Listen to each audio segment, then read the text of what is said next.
Bismillah. Bismillahirrahmanirrahim. Assalamualaikum warahmatullahi wabarakatuh. Alhamdulillah. Alhamdulillahil karimir rahman. 'Allamal Qur'an, khalaqal insana 'allamahul bayan. Asyhadu an la ilaha illallah wahdahu la syarikalah wa asyhadu anna Muhammadan 'abduhu wa rasuluhu fala nabiyya ba'dah.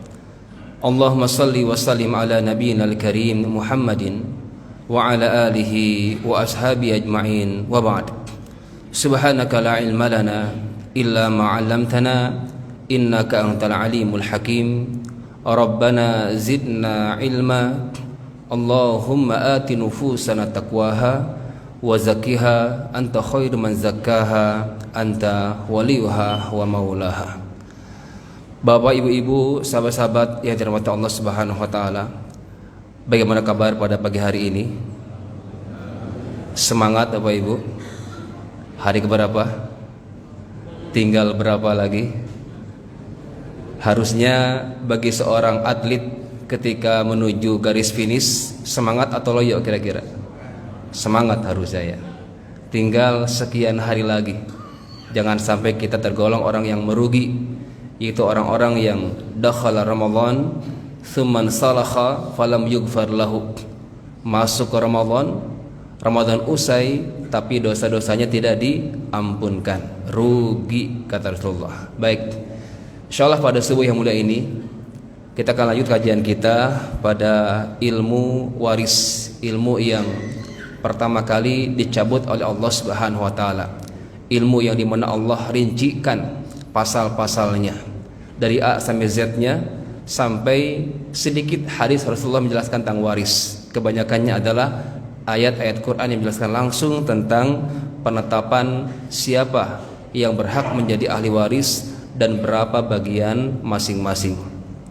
Insyaallah pada subuh hari ini kita sudah masuk di pertemuan ketiga, yaitu pertemuan di mana materinya tentang penentuan hak bagian masing-masing ahli waris. Namun karena delay 2 bulan, kita akan review ya sedikit tentang materi sebelumnya, yaitu dasar-dasar ilmu kewarisian Islam dan skema ahli waris. Yang pertama yang sudah kita pelajari ini adalah tahapan ketika terjadi kewafatan. Jangan bicara waris sebelum jenazah dimuliakan. Dimandikan dulu, dikafankan, disolatkan, dan dimakamkan. Dan silakan musyawarahkan untuk biaya kapling. Karena kalau di kota ini pasti ada biaya iuran kapling sekian tahun ya. Saya nggak tahu di Duta Indah di sini berapa Pak kaplingnya. Per berapa tahun gitu bayarannya itu? 5 tahun rata-rata ya. Nah, mohon dimusyawarahkan dengan ahli waris siapa yang bertanggung jawab untuk membayar per 5 tahunnya itu, muliakan jenazah itu. Semua biaya-biaya diambil dari harta si mayit jika tidak ada postingan dari luar. Tapi alhamdulillah budaya kita tradisinya bagus ya, di mana ada istilahnya uang duka yang dari masyarakat atau instansi atau lembaga itu bisa dimanfaatkan. Uang duka bukan harta waris ya, itu milik keluarga dan boleh dimanfaatkan diantaranya untuk pengurusan jenazah. Yang kedua, jangan dulu bicara waris sebelum hutang-hutang dilunaskan. Mohon kepada ahli waris tidak mencukupkan dalam pengumuman saja ya, tapi harus gerilya. Coba cek di grup alumni ayah kita, di grup RT RW ibu kita, tanyakan kepada teman-teman ayah atau ibu kita, adakah hutang beliau? Karena hutang di bawah kematian itu berat sekali. Sampai Rasul mengatakan nafsul mu'min mu'allakun bidainihi. Ruhnya orang beriman bergantung kepada hutangnya. Jadi ketika ayah kita saleh, rajin ibadah, tapi masih ada kaitan hak Adam yang belum terlunaskan, ayah kita belum bisa menikmati amal solehnya karena masih ada kaitan sangkut paut dengan hak Adam. Maka segera lunasi. Jadi pengurang objek waris hutang-hutang itu. Yang ketiga, jika ada wasiat kepada selain ahli waris, mungkin kepada anak angkatnya, mungkin kepada paman yang jauh atau kerabat yang jauh atau lembaga-lembaga dakwah, mohon disampaikan wasiatnya dan segera dilaksanakan dengan nominal maksimal di 1/3 dari akumulasi aset. Tapi jika sebaliknya ada wasiat yang tertuju kepada ahli waris, misalkan suami berwasiat ke istrinya, "Mah, kalau papa meninggal, mobil Alphard yang di garasi buat mamah ya, itu batal, Pak." Kenapa? La wasiyata liwarisin. Tidak ada hak wasiat bagi ahli waris. Atau bapak berwasiat ke anak-anak, "Nak, kalau papa meninggal, rokok yang di jalan anu bitagannya buat kamu ya." Jadi wasiat itu adalah pesan dengan dikaitkan dengan kematian. Ya, eksekusinya pasca kewafatan. Karena ayah berwasiat ke anak kandungnya, maka wasiat tadi gagal. Wasiat diikrarkan, diucapkan, disaksikan, bahkan dituliskan. Kalau waris nggak perlu itu. Otomatis akan pindah hak miliknya dari pemilik yang pertama, orang tua kita, kepada anak-anak, atau dari pasangan suami kepada istrinya atau sebaliknya. Begitupun jika ada biaya-biaya administrasi, mungkin notarialkah atau perpajakan sebagainya, ini masuk kategori hutang, mohon dilunaskan dahulu. Baru netnya, bersihnya, itulah yang kita sebut harta waris. Segera selesaikan, jangan ditunda-tunda. Baik. Yang kedua, tentang dasar-dasar ilmu yang sudah kita pelajari, ada 4 poin yang harus kita ketahui bersama. Pertama tentang rukun, kemudian syarat, penyebab, dan penggugur. Ini 4 poin penting tentang dasar-dasar ilmu waris. Rukun waris berarti harus ada semuanya. Jika satu tidak ada, maka tidak ada bahasan waris. Yang pertama ada pewaris yang wafat, yang kedua ada ahli waris yang hidup saat waris wafat, dan ada harta waris yang akan diselesaikan. Jika ada pewaris dan juga ada ahli waris, tapi ternyata yang ada adalah hutang bukannya harta, maka jangan bicara waris, karena hutang tidak diwariskan.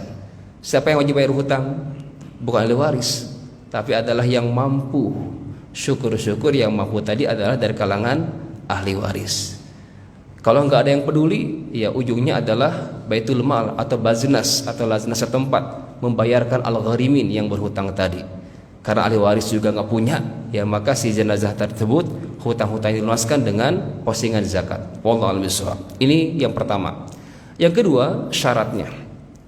Pertama adalah disyaratkan pewaris itu setelah wafat. Jadi ketika ada bahasan waris semasa hidup, ya masih hidup orang tuanya, ia kumpulkan anak-anaknya, "Nak, bapak bagi-bagi waris," pada masih hidup semuanya. Itu bukan bagi-bagi waris. 2 kemungkinan. Yang pertama hibah orang tua ke anak-anak, atau planning waris. Itu silahkan, ya, merencanakan. Kalau papa meninggal, ini loh bagian-bagian kalian. Baca ayatnya, kaji ayatnya, amalkan ayatnya. Itu planning. Tapi tidak sampai ke eksekusi. Tapi kalau sampai ke eksekusi, berarti itu hibah, karena masih hidup. Kalau hibah dan waris berbeda. Dalam hibah silakan bapak samaratakan antara anak bapak yang laki-laki dengan perempuan. Tapi bicara waris ada ketentuan tersendiri. Baik, ini yang pertama. Yang kedua adalah hidupnya ahli waris, walaupun sesaat. Yang penting adalah adanya selisih waktu antara kematian pertama dan berikutnya. Misalkan suami wafat jam 10 tepat, disusul istrinya jam 10 lewat 1 menit. Pertanyaan saya, saat suaminya wafat, istri masih hidup enggak? Masih hidup. Berarti mendapatkan hak waris walaupun setelah itu istrinya wafat, gitu kan ya. Seperti kejadian tabrakan, tsunami, gempa bumi, kita nggak tahu kematian bersama. Ya, ketika ada rekaman CCTV misalkan ya, terdeteksi ternyata kematiannya beruntun. Suaminya, baru istrinya, baru anak-anaknya. Maka ketika diketahui yu'lam aina sabiqu aina lahik, diketahui mana yang duluan meninggal mana berikutnya, maka di sana ada saling mewarisi di antara mereka. Tapi sebaliknya, ya, laula yu'lam aina sabiqu aina lahik, kalau nggak ketahuan Pak, nggak ada jejak, nggak ada rekam jejak, ya, nggak ada saksi kejadian, blek aja meninggal bareng-bareng. Tabrakankah, tsunami kah? Tahu nggak kita Pak, siapa yang duluan meninggal? Rancu kan? Jadi kita sulit menentukan siapa pewaris dan siapa ahli waris. Nah, karena kerancuan ini, ketidakjelasan inilah, maka para ulama mengatakan fala yatawarasan, tidak saling mewarisi. Walaupun nikahnya sah, walaupun itu anak kandung, walaupun itu ayah kandung atau ibu kandung, jika tidak diketahui selisih kewafatannya, maka di antara mereka tidak saling mewarisi. Harus jelas mana pewaris, mana ahli waris. Jadi kalau kita lihat, jadi ketika ada anak atau siapapun yang meninggal sebelum pemilik aset, misalkan bapak punya anak 5, yang pertama meninggal duluan, Pak, ya, kemudian hari ini bapak meninggal, kira-kira anak yang meninggal duluan dapat warisan nggak dapat, karena syaratnya adalah hayatul waris, hidupnya ahli waris saat pewaris wafat, walaupun hidupnya sesaat. Yang ketiga, kita harus tahu jalur kekerabatan, ya, mana paman, mana ponakan, mana sepupu, mana saudara kandung, saudara seayah, seibu, harus jelas, ya. Maka harus jelas kekerabatannya jalur apa, karena posisi kekerabatan, ya, kepada si baik itu menentukan. Semakin dekat kekerabatannya semakin kuat, sebaliknya semakin jauh posisinya semakin melemah. Misalkan ada paman, ada ponakan, kira-kira untuk Bapak Ibu siapa yang dapat warisan, pamannya atau ponakannya? Mana yang kuat kerabatnya? Jalur paman atau jalur ponakan? Hah? Mana yang kuat, Pak? Paman atau ponakan? Paman. Iya, karena belum belajar waris, ya wajar. Yang kuat apa? Ponakan lebih kuat daripada paman. Nah, jadi nanti di akhir itu ada skema ahli waris. Itu menunjukkan urutan perwalian juga dalam pernikahan. Jadi ketika ada ponakan dan paman, yang berhak jadi wali nikah siapa? Ponakan dulu. Ya, syaratnya ponakan sudah besar, ya, sudah dewasa, ya, dibanding pamannya. Baik, ini yang kedua. Yang ketiga, penyebab kewarisan itu apa saja? Seseorang tadi dapat hak waris karena apa? Pertama, karena pernikahan. Maka antara suami dan istri itu akan saling waris-mewarisi jika masih dalam ikatan pernikahan dan jika akadnya sah di mata syariat. Sebaliknya pernikahan yang tidak sah maka tidak menyebabkan kewarisan. Contoh apa yang nggak sah, Pak? Kawin lari, ya, capek apa lari kumpul kebo gitu kan, ya, pokoknya yang nyeleneh ya, nikah mut'ah gitu kan, ya, nggak jadi sebab warisan. Yang menjadi sebab hanya satu, akadnya sah. Nikah siri bagaimana? Nggak ada yang nanya di sini, ya, ya kan, nikah siri rahasia gitu kan, ya, apa sembunyi-sembunyi gitu kan, ya. Nikah siri sesuai dengan syariat, rukun syaratnya terpenuhi, maka bisa menyebabkan kewarisan. Ya, lemahnya adalah tidak tercatat di catatan sipil. Baik, ini yang pertama, pernikahan. Maka jika terjadi perceraian, maka saat itu juga gugur hak warisnya. Baik, ini pertama. Yang kedua, hubungan nasab. Hubungan nasabnya yang dilakukan setelah akad yang sah. Adapun nasab yang lahir dari, mohon maaf, perzinaan, maka ini dipertanyakan. Ini akan memutus nasab, terutama adalah nasab kepada bapak biologisnya, terputus. Karena anak hasil perzinaan dinasabkan ke siapa? Ke ibunya. Jika dia laki-laki, fulan bin fulanah ibunya. Jika perempuan, fulanah binti fulanah ibunya.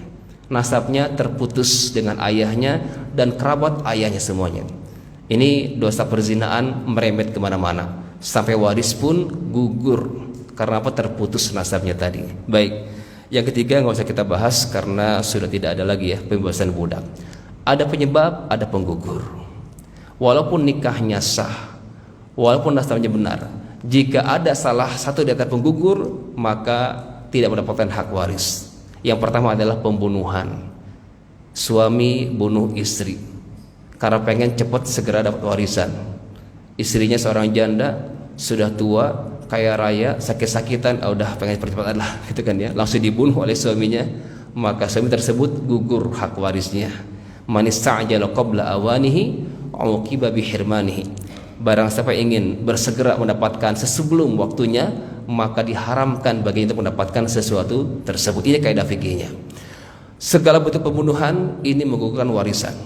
Rasul mengatakan laisa lil qatil syai' fil mir. Tidak ada sedikit pun hak waris bagi si pembunuh, baik membunuhnya langsung maupun tidak langsung, mungkin dengan nyawa preman atau bagaimana, otaknya di anak tersebut, maka anak kandung tadi, walaupun kandung, anak kandung tadi gugur hak warisnya karena apa? Pembunuhan yang dilakukannya. Yang kedua adalah perbedaan agama. La yatawarasani ahli millatain, tidak saling mewarisi dua agama yang berbeda. Walaupun itu ayah kandung kita. Tapi kalau kita sudah jadi mu'alaf, ya, masuk ke dalam Islam, meninggal gitu kan ya, maka tidak saling mewarisi dua agama yang berbeda. Baik, yang ketiga tidak usah kita bahas ya, dua saja, pembunuhan dan berbeda agama. Inilah 4 poin penting dalam kajian waris ya, rukun, syarat, penyebab dan penggugur. Baik. Berikutnya adalah kondisi-kondisi di mana ahli waris akan mengalami pasca penyelesaian waris ini. Yang pertama adalah ada golongan ahli waris yang akan mendapatkan bagian-bagian pasti. Angka-angka itu setengah, 1/4 atau 1/8, 2/3, 1/3 atau 1/6. Jadi urutannya Pak, berkurang setengah-setengah itu. Setengahnya berapa? 1/4. Setengahnya berapa? 1/8. Gitu ya. 2/3. Setengahnya berapa? 1/3. Setengahnya berapa? 1/6. Nah itu.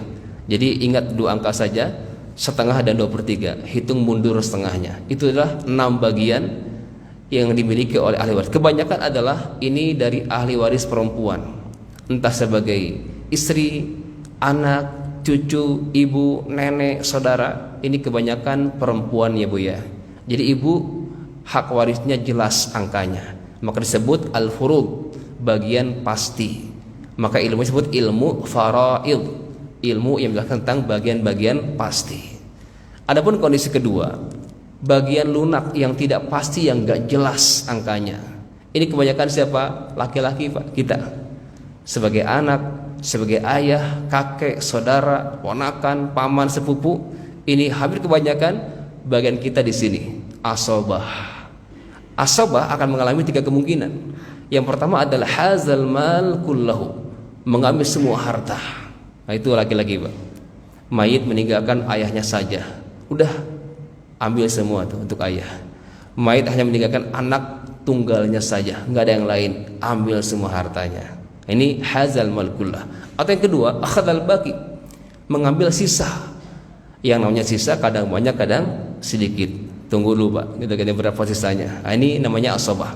Atau yang ketiga, la ya'khudhu syai', enggak dapat apa-apa sama sekali. Karena apa? Listigraqis saham, karena habis sahamnya untuk ahli waris yang mendapatkan angka-angka itu.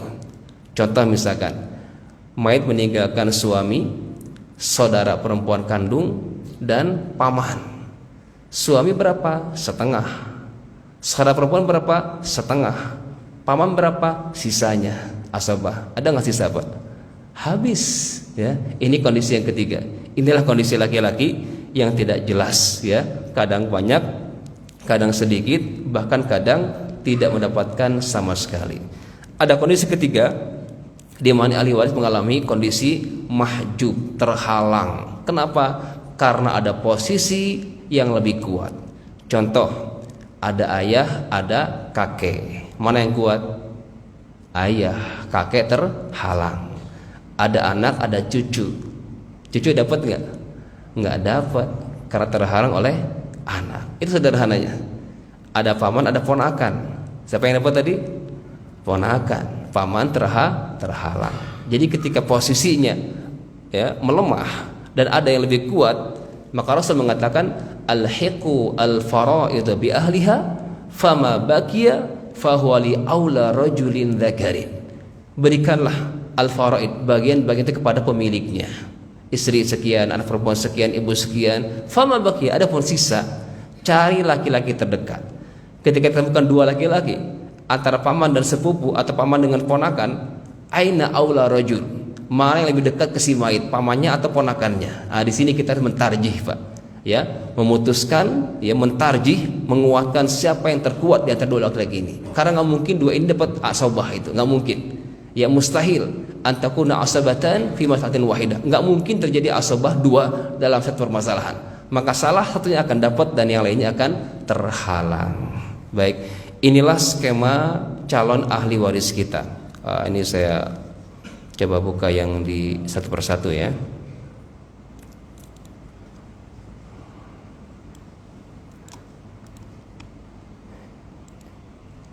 Ini calon ahli waris kita Bapak Ibu. Yang pertama adalah jalur pernikahan, yaitu suami atau istri. Ya, suami wafat, istri berhak mendapatkan warisan dari suaminya. Sebaliknya pun sama. Istri wafat, suami berhak mendapatkan hak waris dari harta istrinya. Jelas? Selagi dalam ikatan pernikahan. Yang kedua adalah garis nasab anak-anak. Yang dibedakan itu jenis kelamin. Kesalehan anak enggak berpengaruh, mohon maaf. Bicara waris jangan pakai logika, jangan pakai perasaan. Cukup tunduk saja dengan aturan Allah SWT. Kalau perasaan kita sayangnya pasti kepada anak yang berbakti, betul enggak Pak? Tapi realnya dalam syariat waris ini tidak. Kesalehan tidak berpengaruh. Yang membedakan hanya jenis kelamin. Apakah dia laki-laki ataukah perempuan. Selesai. Sampai di sana syariat menetapkan. Kesalehan silakan, dengan ya anak yang soleh, yang rajin ke masjid, durhaka yang rajin ke diskotik, dua-duanya dapat warisan. Selagi harta tersebut tidak beda agama dan tidak membunuh, masih berhak mendapatkan warisan tersebut.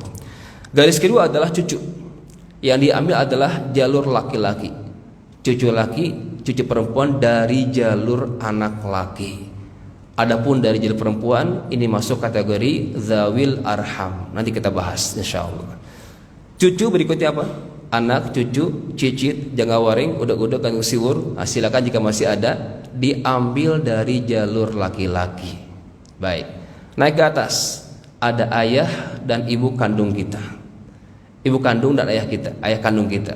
Berarti kalau mertua ya, ayah angkat, ayah asuh, apalagi nih orang tua asuh, orang tua angkat nggak masuk kategori ahli waris, hanya orang tua kandung. Walaupun orang tua kita sudah bercerai, tetap ketika anaknya meninggal maka ayah ibu kita dapat. Bercerai kan antara mereka saja Pak. Karena ke anak gak ada istilah mantan anak, betul nggak? Nah, kalau suami istri ada mantan istri, ada mantan suami, nggak berhak itu. Tapi kalau di sini nggak ada mantan ayah, walaupun mereka sudah bercerai, gitu kan ya, tetap itu nasabnya benar. Berikutnya adalah kakek nenek dari pihak ayah dan nenek hanya dari ibu saja. Kakek dari ibu masuk kategori dalil arham. Jadi waris ini ketika diselingi perempuan melemah. Nanti kita bahas ya detailnya. Setelah jalur kakek nenek ada saudara. Ya dipastikan ada 3 golongan. Ada saudara kandung laki perempuan, ada saudara seayah laki perempuan, dan saudara seibu laki perempuan. Ada yang lengkap di sini Pak, saudaranya? Kandung punya, seayah punya, seibu punya. Ada nggak? Hah? Yang lengkap itu keluarga Anang Pak. Ya, kalau siapa namanya itu? Istrinya Atta itu siapa? Hah? Siapa namanya? Ya, Aurel. Ya, kalau Aurel meninggal, itu kan ada Azril, ya saudara kandungnya. Ada lagi siapa? Arsy, saudara seayah. Ada lagi Amora, saudara seibu. Oh itu lengkap tuh. Ya, ada sekandung, seayah dan seibu. Ya, kita lihat di sini. Ini garis seru saudara. Ya, berikutnya siapa? Ponakan. Nah, ponakan ini nggak sebenarnya ponakan. Yang menjadi ahli waris adalah hanya jalur anak laki dari saudara laki kandung.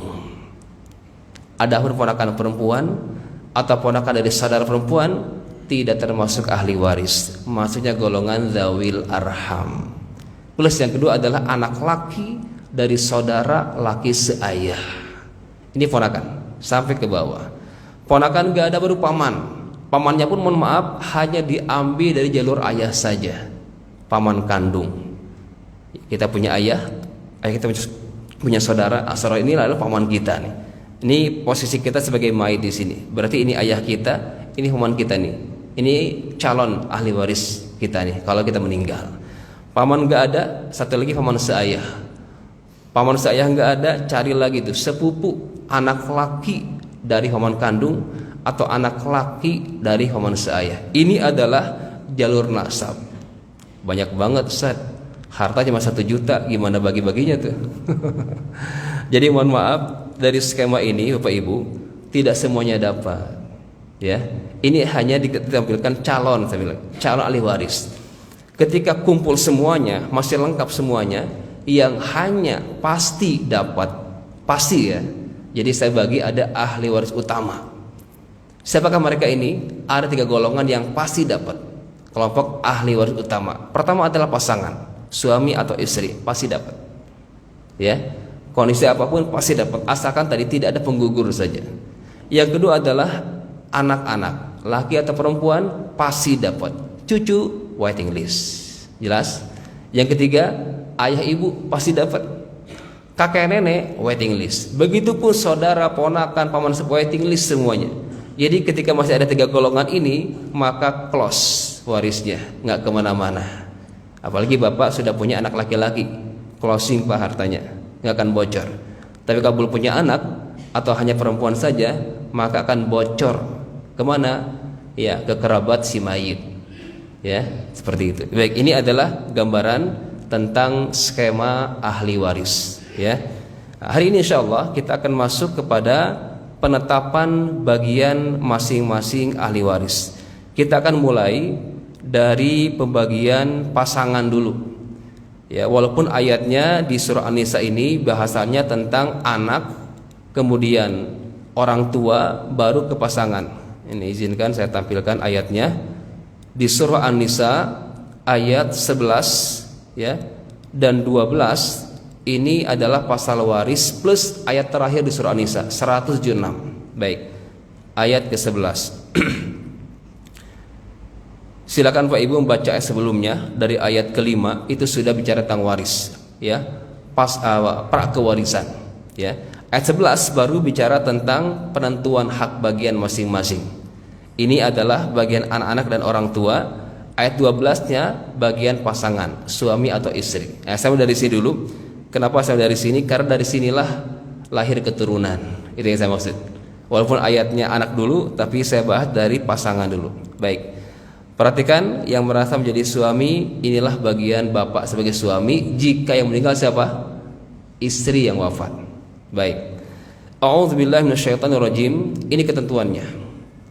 Maka harus mengimani ayat-ayat waris dahulu. Ya. Kalau nggak pakai iman, lihat angka-angka, udah chaos itu. Baik. Saya bacakan ayatnya. A'udzubillahi minasyaitonirrajim. Walakum nisfu ma taraka azwajukum illam yakun lahunna walad fa in kana lahunna walad falakumur rubu'u mimma tarakna min ba'di wasiyatin yusina biha aw dain. Dalam Quran itu Bapak Ibu ada 4 kategori ayat. Mohon maaf, 5 kategori ayat. Halalun, haramun, muhkamun, mutasyabihun wa amsalun.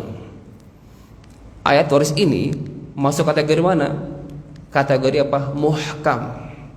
Rasul mengatakan, ya, wattabi'u al-muhkam.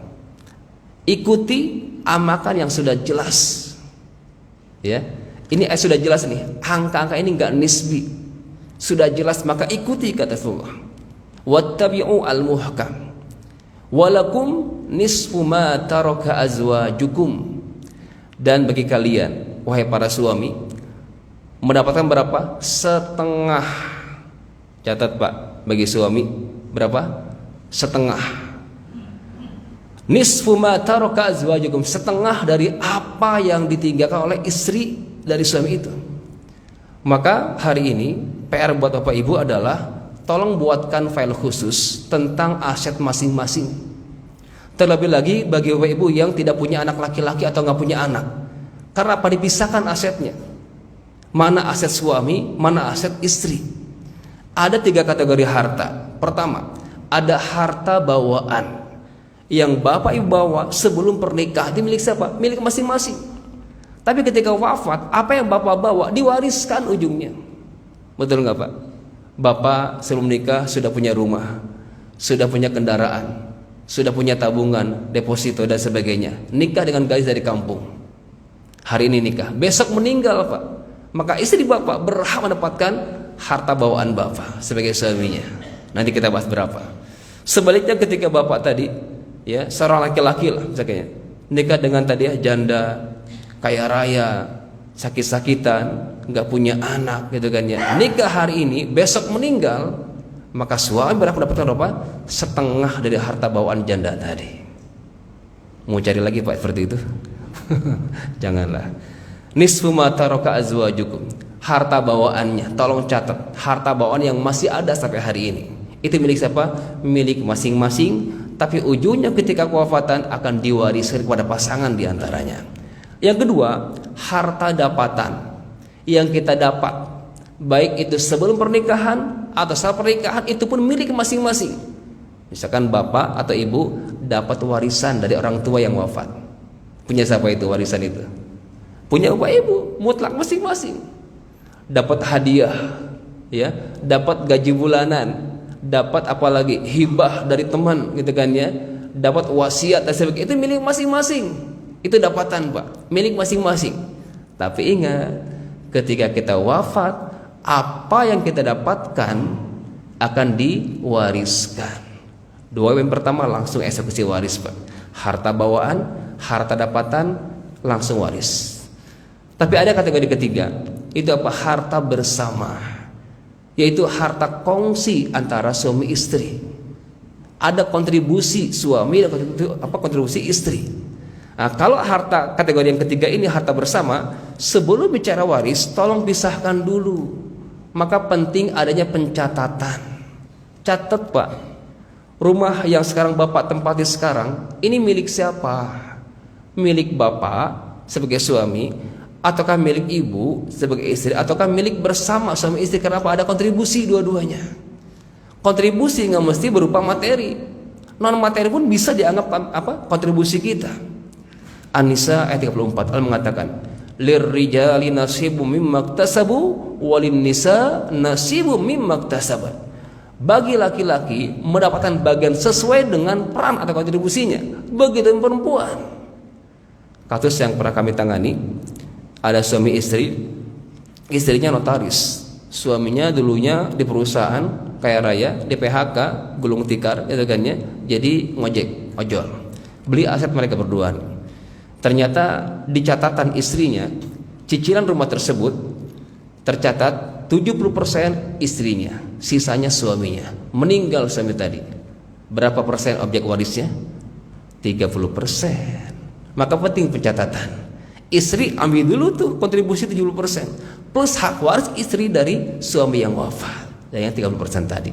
Nah, maka mohon Bapak Ibu catat ya, harta bersamanya apa saja dan berapa kontribusi masing-masing. Ustaz, bingung saya ini. Boleh enggak setengah-setengah aja deh, 50-50? Ya silakan beristihad. Nah, ini orang tua kita sudah meninggal, kita enggak tahu nih, enggak ada catatan gitu kan ya. Ini harta ayah, ini apakah harta ibu atau harta mereka berdua gitu kan. Kita enggak tahu nih. Ada kasus yang kami tangani juga, seorang suami, seorang hakim, Mbak. Hakim ini, bapak ini, suami ini, semua gaji bulanannya diserahkan ke istrinya, nggak tahu menau, tiap bulan aja. Istrinya cerdas, dikelola tuh harta menjadi apa? Kontrakan, sekian pintu. Si istri inilah yang mengelola aset tersebut, dari mulai jadi mandor, ya, mengelola apa kontrakannya, maintenance-nya, perawatannya, pengurusannya. Si ibu tadi, ya, meninggal suaminya. Waktu itu anaknya masih kecil-kecil. Ya kan, sudah dewasa, meninggal suami tersebut. Kata anaknya, itu kontrakan aset papa, kan mama nggak bekerja. Adil nggak kira-kira Pak? Semasa jayanya suami itu kan ya, yang harus harta siapa? Istrinya Pak, istri kita. Kalau bapak bayar mandor berapa tuh? Kalau bapak bayar apa financial planner berapa tuh fee-nya itu? Ini istri kita Pak yang ngelola. Kontribusi bukan? Kontribusi itu. Wa allaisa lil insani illa ma sa'a wa anna sa'yahu sawfa yura. Peran itu akan dinilai sekecil apapun. Nah, maka catat. Nah, bagi Bapak Ibu yang masih lengkap dua-duanya, hari ini rembukan berdua. Bikin file khusus. Ini harta bawaan papa. Apa? Ini harta bawaan mama. Ini harta dapatan papa, suami. Ini dapatan suami. Ini ada harta bersama nih. Berapa kontribusinya silakan dicatat. Ya kan ya, 50-50 kah? 60-40, 70-30 terserah, historis aset yang bicara itu tercatat. Wallahu a'lam. Di sini setelah pemisahan aset, maka bagi suami mendapatkan berapa? Setengah dari apa yang dimiliki oleh istri yang wafat tadi. Syaratnya satu, apa itu? Illam yakun lahunna walad. Jika si mayit yang wafat tadi, istri bapak tadi yang wafat, tidak meninggalkan keturunan. Itu syaratnya, Pak. Nah, sekarang kita pahami illam yakun lahunna walad itu apakah seperti itu letaknya? Tidak. Ada 4 kemungkinan. Ya. Pertama, bisa jadi 5 nih, mohon maaf.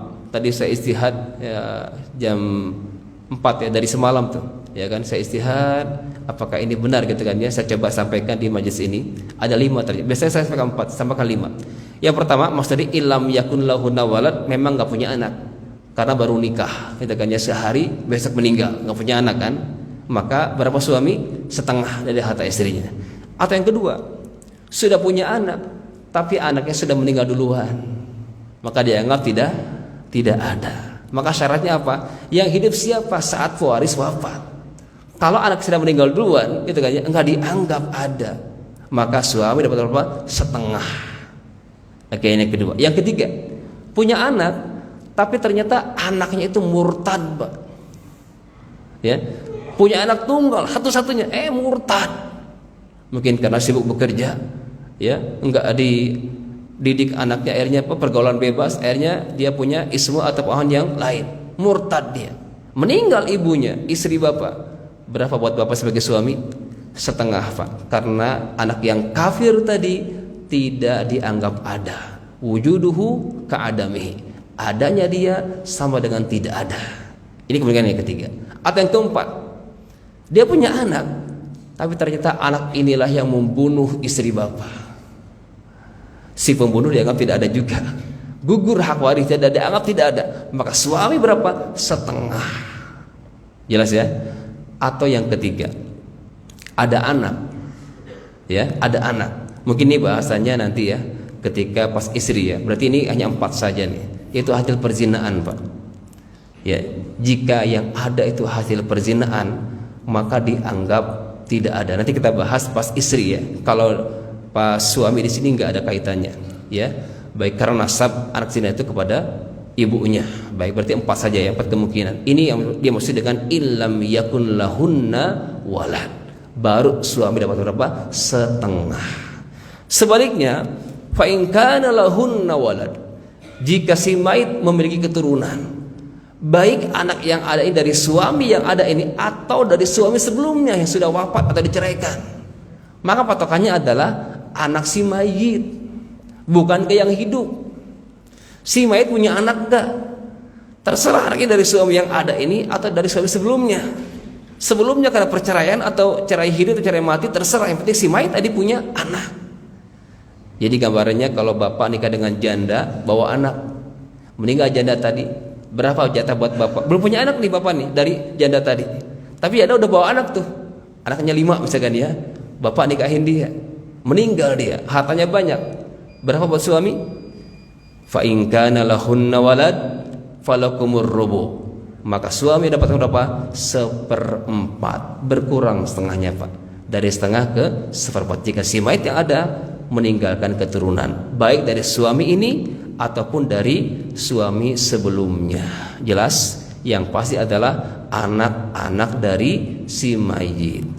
Tapi mohon maaf, semua angka-angka ini, baik setengah maupun 1/4, mim ba'di wasiyatin yusina biha audain, setelah wasiat dan hutang ditunaikan. Ini kalau Bapak lihat jeli di ayatnya disebutkan wasiat dulu ya, baru hutang. Betul nggak? Mim ba'di wasiyatin yusina biha audain, setelah wasiat dan hutang. Tapi tadi di slide yang saya sampaikan pertama, apa dulu Pak? Hutang dulu, wasiat dulu?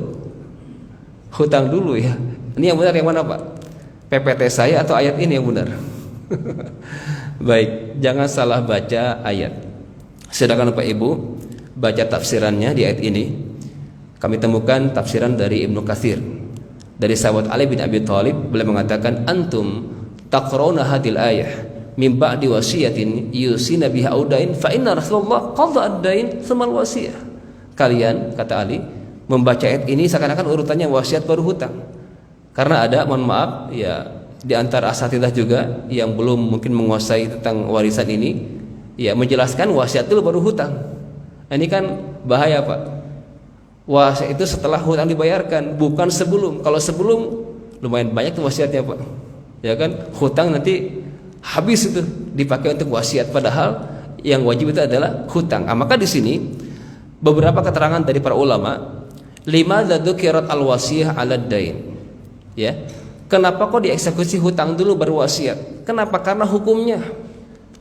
Hutang itu hukumnya apa? Wajib. Wasiat wajib enggak? Enggak wajib. Mustahab, anjuran saja. Maka yang wajib didahulukan. Hutang itu baru wasiat, itu eksekusinya di lapangan. Walaupun ayatnya wasiat itu baru hutang. Dalam tafsir Syekh Ali As-Sabuni, sahabat tafsir beliau mengatakan, limadza qudimat al-wasiyah 'ala ad-dain? Kenapa disebutkan di awal wasiat baru hutang? Hadza min babi iltifat, kata beliau. Ini adalah untuk apa? Cari perhatian. Tolong perhatikan wasiat almarhum. Walaupun ini karena apa? Lemah hukumnya, tolong perhatikan. Kenapa? Ini amalan tambahan. Sayang ayah kita nih, sayang ibu kita ada berwasiat, tolong tunaikan. Bahasa kasarnya, walaupun anaknya enggak melaksanakan wasiat tadi, enggak berdosa sih, tapi sayang ayah ibu kita enggak dapat pahala dari wasiatnya itu. Maka Allah takdimkan, dahulukan, disebut wasiat dulu untuk menjadi perhatian ahli waris. Tolong perhatikan wasiat-wasiatnya. Jelas Bapak Ibu? Baik, ini untuk jatah suami. Jadi ini gambarannya, setengah jika tidak ada keturunan sama sekali. Yang lainnya nggak ngaruh. Apakah si mayit punya orang tua, punya saudara, ponakan, nggak ngaruh.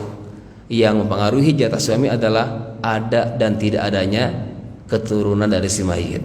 Ya, jika ada keturunan, terserah berapa orang, terserah laki perempuannya, ada saja satu pun gitu kan ya, maka akan bergeser kondisi suami dari setengah ke seperempat jika ada keturunan dari si mayit. Jelas? Ini untuk jatah suami. Berikutnya adalah untuk para istri. Nah, ini ibu-ibu yang belakang. Ini jatah ibu-ibu. Masih di ayat ke-12 penggalan kedua. Bapak juga tolong pahamkan kepada istrinya. Imani ayat ini dan amalkan, ikuti saja. A'udzubillahi minasyaitonirrajim. Walahunna rubu'u mimma taraktum illam yakun lakum walad. Fa in kana lakum walad falahunna thumunu mimma taraktum min ba'di wasiyatin tusuna biha audain. Jelas ayatnya, jelas angka-angkanya, dan jelas orang-orangnya. Baik, yang pertama, bagi para istri mendapatkan berapa? 1/4 dari harta suami yang wafat. Entah itu harta bawaan suaminya, ataukah harta dapatan suaminya, atau harta bersama setelah dipisah sesuai dengan kontribusi berikut masing-masing. Maka istri berhak mendapatkan 1/4 dari harta suami yang wafat tadi. Syaratnya apa? Fa inka illam yakun lakum walad. Jika suami yang wafat tadi tidak meninggalkan keturunan. Jelas ya? Bagaimana kasusnya dengan anak zina tadi? Suami berzina, lahir tuh anak, ya, kemudian dia menikah dengan seorang gadis, nikahnya sah, punya keturunan lagi dengan gadis yang perempuan yang kedua ini, tapi dia bawa anak, tapi hasil perzinaan, ya. Atau mungkin ya gadis ini, mohon maaf, belum punya anak lah. Jadi saya ulangi ceritanya. Misalnya ketika ada laki-laki berzina, lahir anak, terus dia bawa, nikah dengan perempuan, suami tadi wafat, ya. Ini gadis kira-kira berapa nih jatahnya? Apakah 1/4 ataukah 1/8? Anak ini anak si mayit bukan? Bukan. Karena hasil perzinaan nasabnya ke ibu biologisnya. Walaupun dibawa oleh suami tadi, itu kan ya, itu anak bawaan dia, tapi hasil perzinaan itu dianggap tidak ada. Maka istri yang ada mendapatkan berapa? 1/4.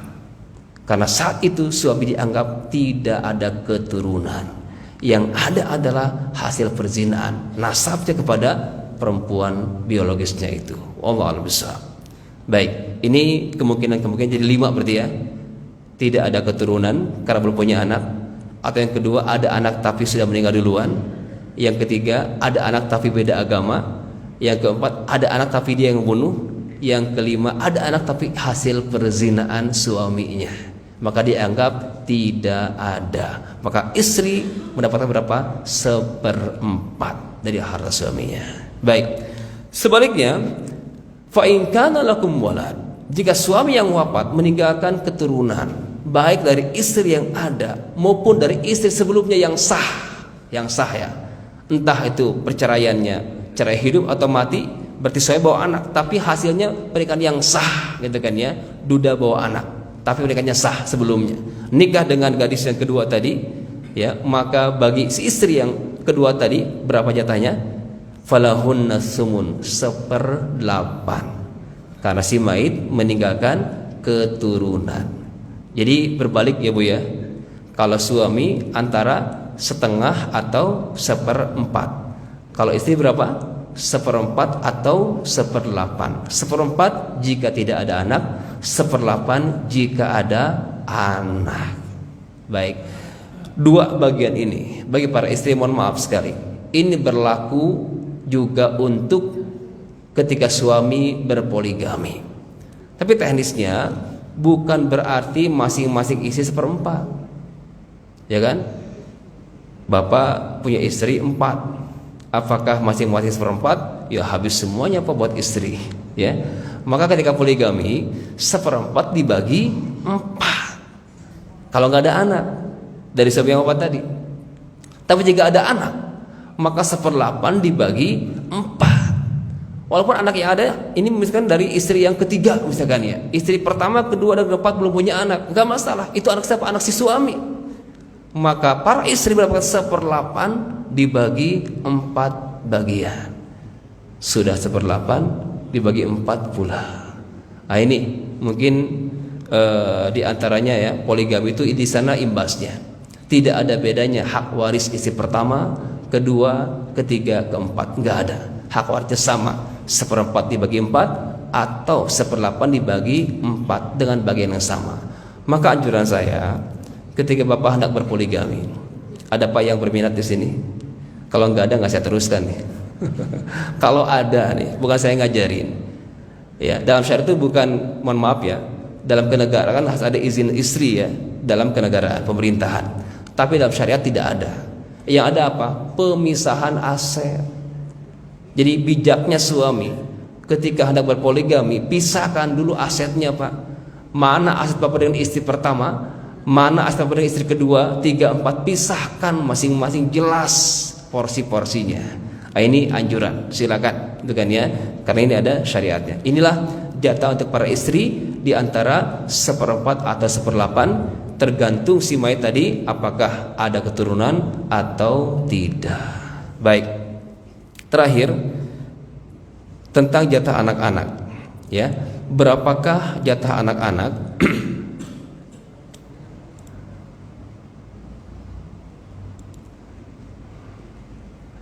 Pertama, untuk anak-anak semuanya yang laki-laki.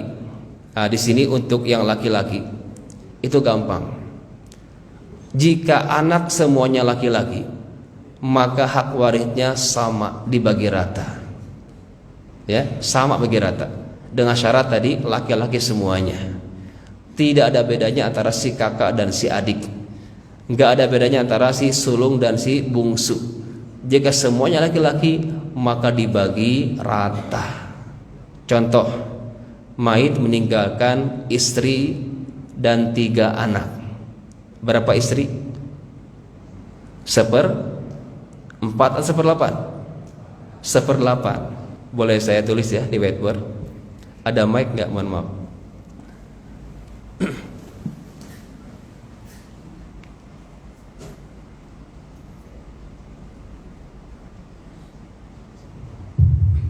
Contoh kasus, misalkan mayit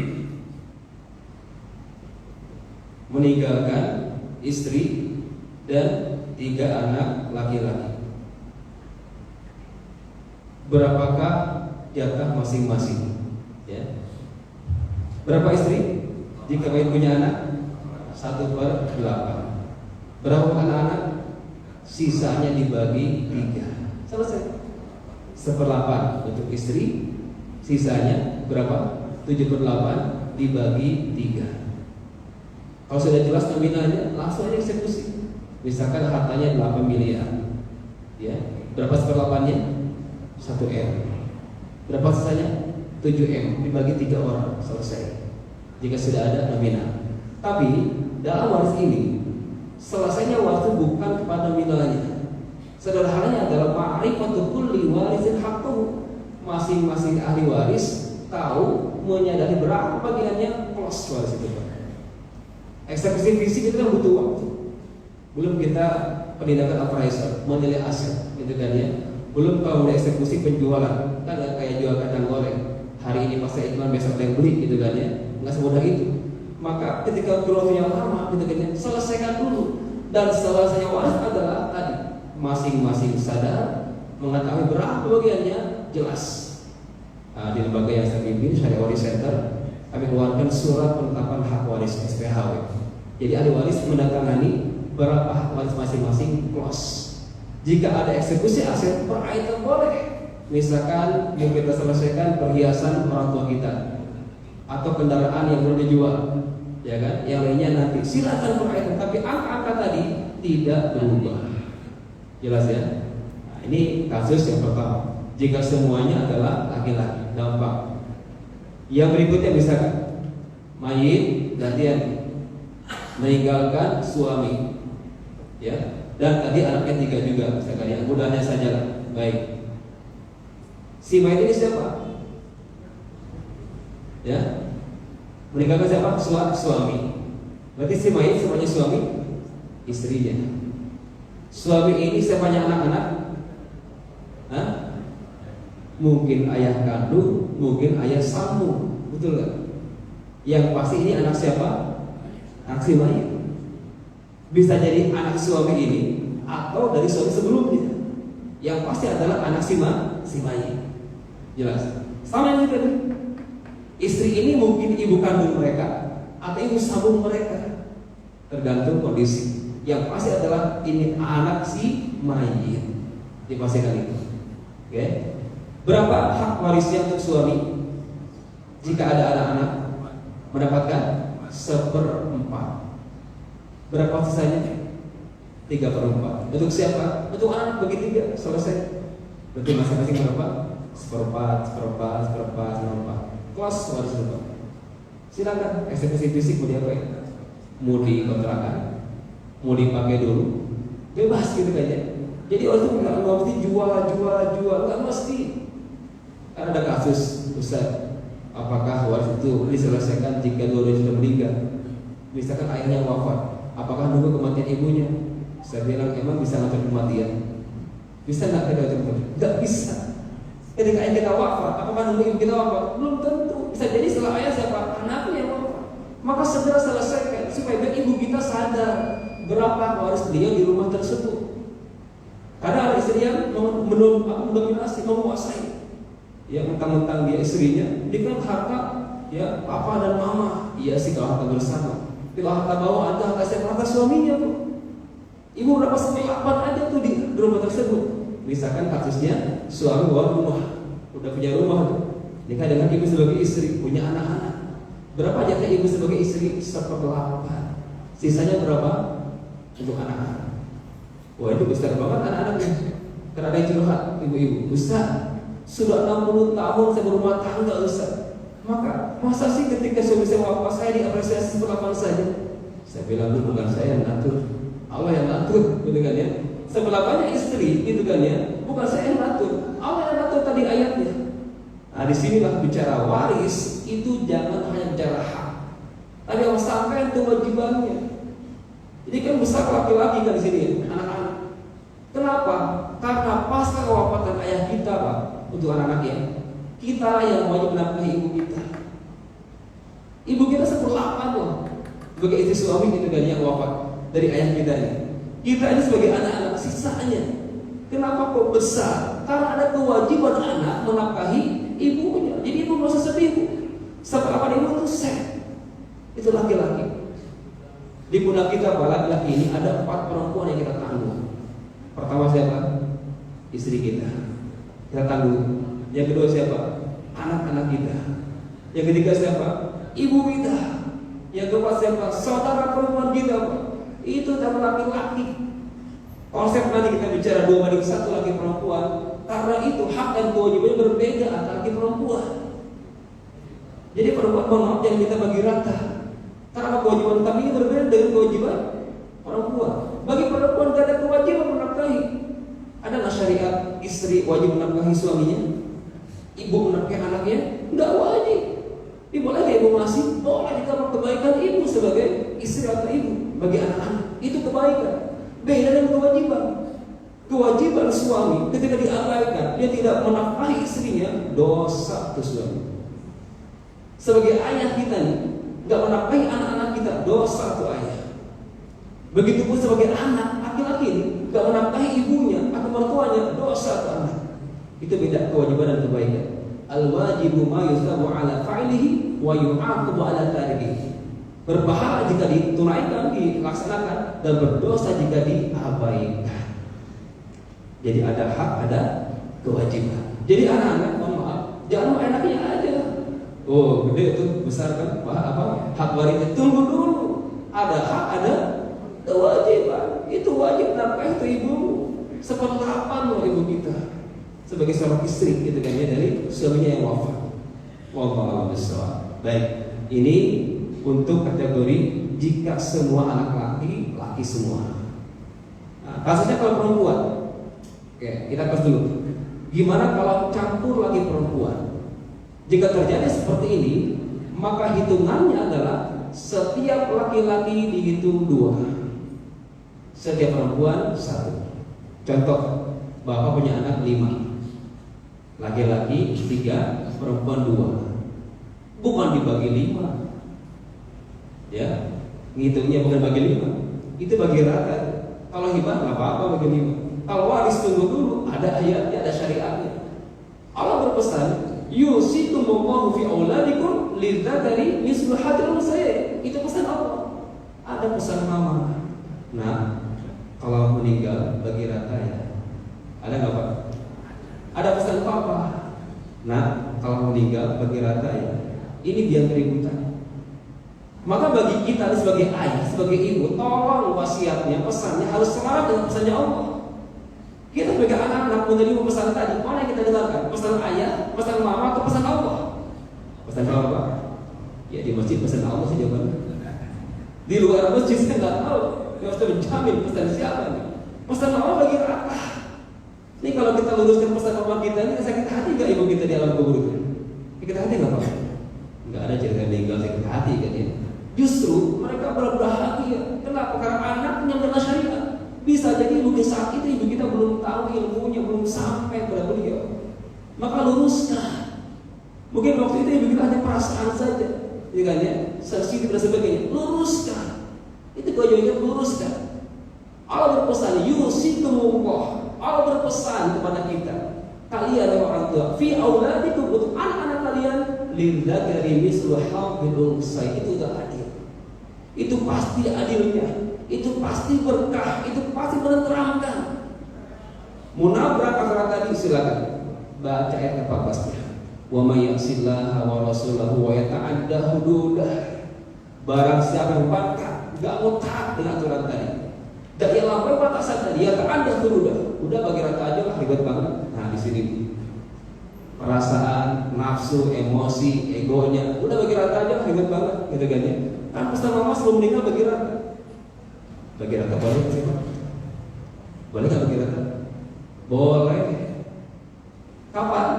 Setelah masing-masing tahu bagiannya. Selesaikan dulu warisnya. Kan tadi saya bilang, selesai waris itu bagaimana?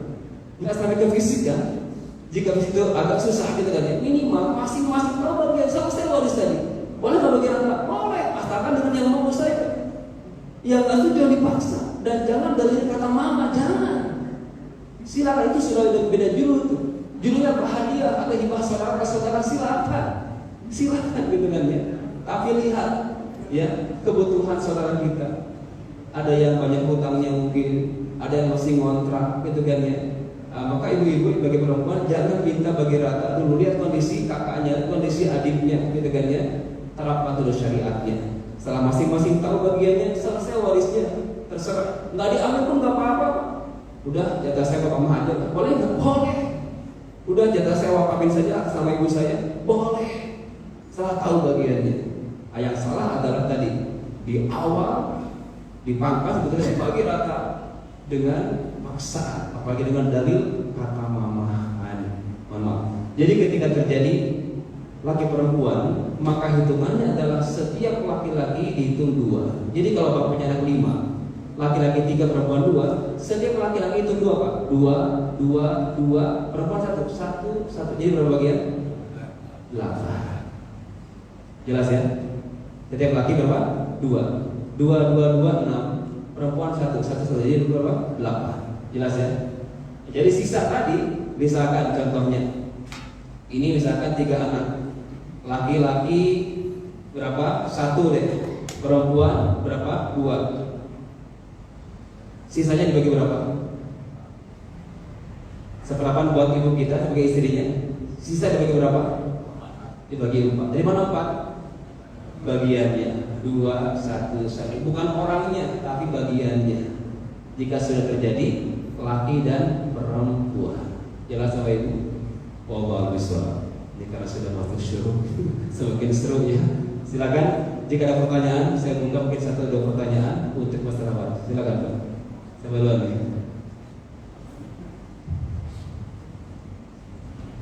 Assalamualaikum warahmatullahi wabarakatuh.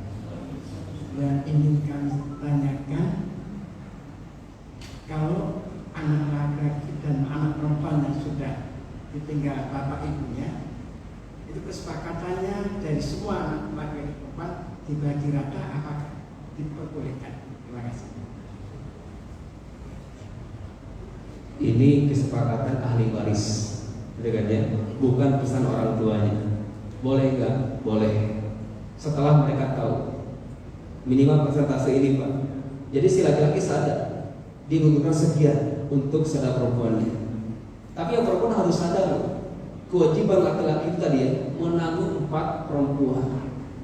Kalau dia tahu ilmunya, kasihan juga bang saya. Udah deh Bang, 2 bagian aja lah. Yang 2 tadi kira-kira cukup gak Pak buat laki-laki? Minus bahkan. Apalagi kalau istrinya 4 misalkan ya. Anaknya banyak, hutangnya di mana-mana. Maka kondisional. Tapi tadi jika keriduan semua ahli waris gitu kan ya, setelah masing-masing tahu bagiannya, itu sudah pas warisnya dibuka celah untuk kesepakatan bagi rata, silahkan tanpa ada paksaan sama sekali dan tidak ada motif yang lain. Lihat kondisi, nanti saling bantu ya. Ada hak, ada kewajiban.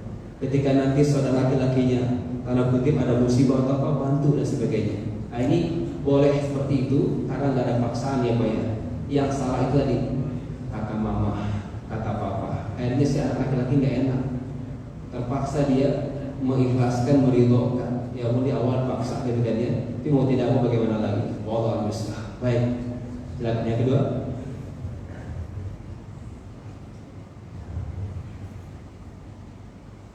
Saya ada 2 pertanyaan.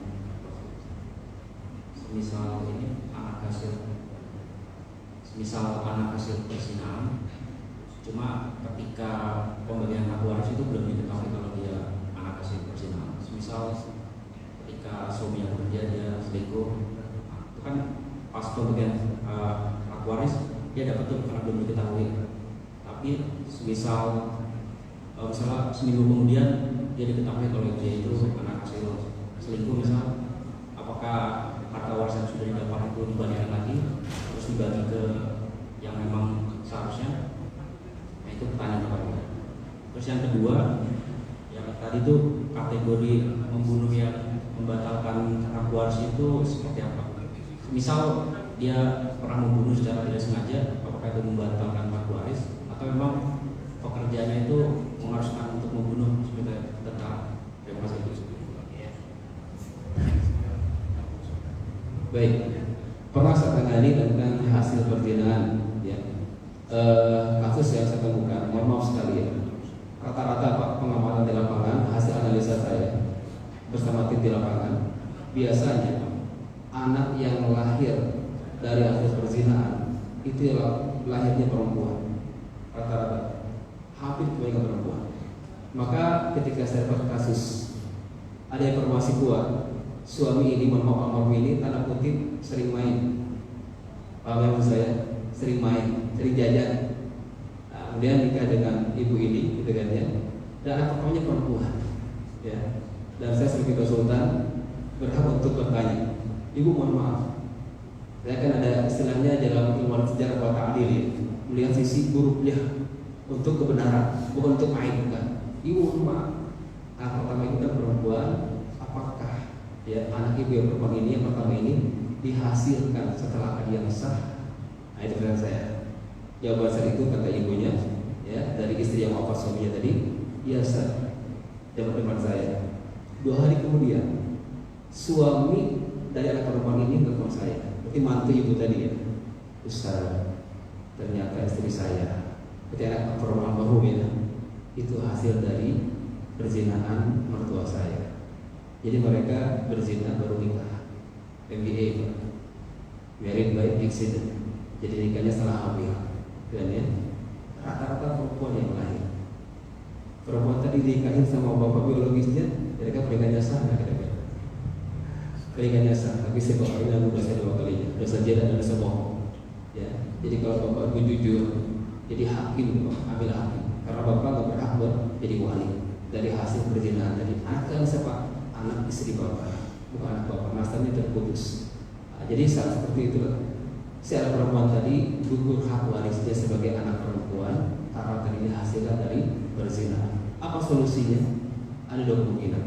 Pertama, jika ayah masih hidup dan dia sadar dengan keimanan dan dia bertaubat, bagaimana cara mendapatkan memberikan hak waris, hak harta kepada anak yang hasil perzinahan? 2 kemungkinan. Pertama adalah boleh memberikan hak wasiat, ya, karena anak tadi bukan ahli waris, maka jalur wasiat, ya, itu yang pertama. Maksimal sepertiga, kurang lebih sepertiga lebih baik, seperempatnya seperlima silakan, tapi tidak melebihi hak waris yang ada tentunya dengan wasiat. Jika masih hidup, berwasiatlah kepada anak hasil perzinahan setelah kita tahu.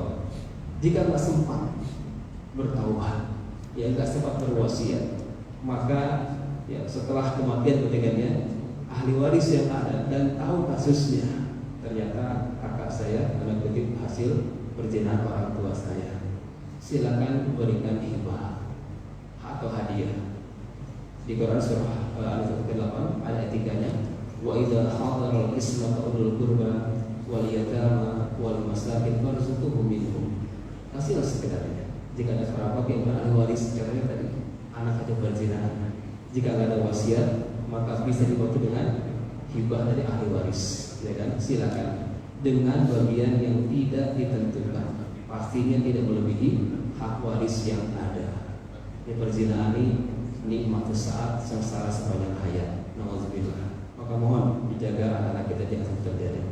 Untuk pembunuhan, dari kacamata Imam Syafi'i yang saya pegang, itu beliau mengatakan semua jenis pembunuhan menggugurkan warisan.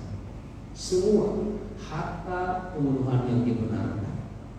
Ada 4 macam pembunuhan: al-qatlu 'amdan, al-qatlu shibhu 'amdin, al-qatlu ghairu 'amdin, kemudian ada al-qatlu bil haq. Ada 4 kategori pembunuhan dalam al-khazanah fikih zinayah. Yang pertama adalah pembunuhan yang disengaja, baik langsung ataupun tidak langsung.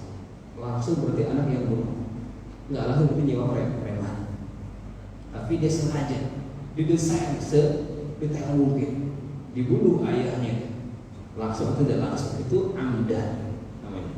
Ada lagi yang kedua, syibhu amdi, mirip disengaja, pembunuhan yang menggunakan alat yang tidak lumrah. Lumrahnya apa kalau membunuh? Pisau, apa lagi? Kalau spidol lumrah nggak dibunuh? Nggak lumrah kan? Tapi kalau bapak ada yang membunuh, ya anak membunuh apa dengan spidol, tepat pas dengan umur-umurnya langsung meninggal di tempat, namanya syibhu amdin, dengan alat yang tidak lumrah. Atau bapaknya tahu tuh jantung dikagetin, langsung meninggal, itu kan nggak lumrah, namanya syibhu amdin, mirip disengaja dengan alat yang tidak lumrah dengan umur. Yang ketiga, ghairu amdin, nggak disengaja pun gugur warisannya. Karena dalam fikih Syafi'i ini terkadang dengan ihtiyat, hati-hati. Kita nggak tahu dan kita menakar hati itu disengaja atau nggak sengaja, dan takut jadi alasan. Maaf, nggak disengaja. Bisa nggak kayak gitu? Gitu ya. Ada kasus teman kami, mohon maaf, teman guru kami, mohon maaf. Seorang besar nyetir pak, ngantuk, gitu kan ya, tabrakan di sampingnya ayahnya, meninggal karena tabrakan, kelalaian anaknya tadi. Ada warisan. Kenapa? Membunuh dengan tidak disengaja. Mana ada anak gitu kan ya, ya nggak sengaja karena tadi yang ngantuk atau apa capek dan sebagainya, itu kan nggak sengaja, tetap gugur hak warisnya. Pun yang keempat, ketika si anak tadi ternyata profesinya algojo, yang dipanggil ternyata bapaknya sendiri, dipanggil sama anaknya, gitu kan ya, itu kan benar, bilhak gitu kan ya, benar-benar. Nah, fikih Syafi'i tetap gugur warisnya. Allah. Tapi kalau madzhab yang lain, Maliki, kemudian Hambali dan yang lainnya, Ahmad bin Hanbal, kemudian yang lainnya itu hanya 3 saja. Adapun al-qatl bil haq ini masih bisa dapat warisan. Tapi dalam fikih Syafi'i semuanya. Karena beliau istilah dari hadis Rasulullah yang umum hadisnya laisa lil qatil syai'un fil miras. Tidak ada sedikit pun hak waris bagi si pembunuh dengan kategori apapun. Itu hadis umum. Nah, di sini beliau mengambil hadisnya dan menerapkan segala bentuk pembunuhan menggugurkan warisan. Tapi ada solusi. Kayak tadi ya, yang tadi sengaja, yang profesi algojo, kan kasihan ya, bukan kasihan ya. Gimana solusinya? Ada solusi. Harta yang disengaja pun bisa nggak solusinya? Boleh. Ayat 8 tadi, farzuquhum minhu, kasihlah sekedarnya. Tapi itu bukan jalur waris, tapi apa? Pemberian dari ahli waris.